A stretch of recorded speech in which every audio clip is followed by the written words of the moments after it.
অধিবেশন 2.3 drill 1 dribbling চর্চা করা ও দলের সদস্যকে সহযোগিতার মাধ্যমে চাপমুক্ত করা। সময় 30 মিনিট। উদ্দেশ্য 1.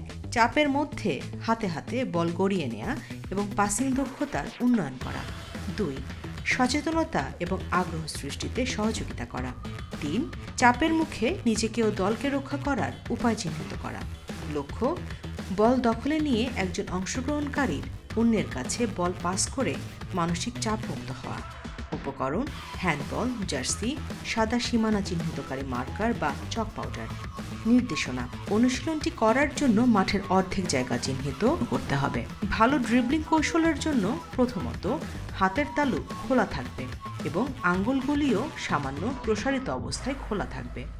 রিস্ট এবং বাহুর নড়াচড়া নমনীয় করতে হবে। দ্বিতীয়ত হাতের আঙুল দিয়ে বাউন্স করার সময় যখন বল স্পর্শ করবে তখন থেকে বলকে পুশ করার পূর্ব পর্যন্ত আঙুলগুলো বলের উপর সংস্পর্শে থাকবে।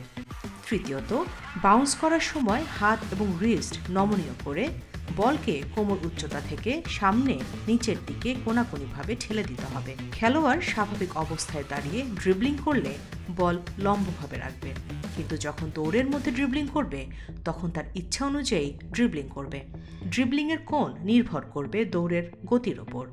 যখন খুব দ্রুত দৌড়ের মধ্যে ড্রিবলিং করবে তখন কোণগুলো ছোট হবে। 5 জন করে সদস্য নিয়ে 2টি দল গঠন করতে হবে। প্রথম দলটি সেন্টার লাইন থেকে গোল এরিয়া লাইন পর্যন্ত আক্রমণকারী খেলোয়াড় হিসেবে এবং ডিফেন্ডার দল তাদের বাধা দিতে পজিশন নেবে। খেলার প্রক্রিয়া কোচ খেলা শুরু করতে আক্রমণ দলের খেলোয়াড়দের বল দেবেন যাতে তারা ড্রিবলিংয়ের মাধ্যমে বলটি গোলে শুট করতে পারে।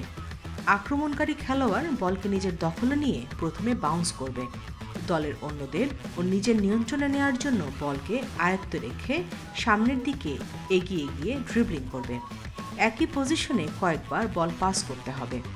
আক্রমণকারী দল পাস ভুল করলে বিপরীত দল বল গ্রহণ করে গোল করার পদক্ষেপ নেবে।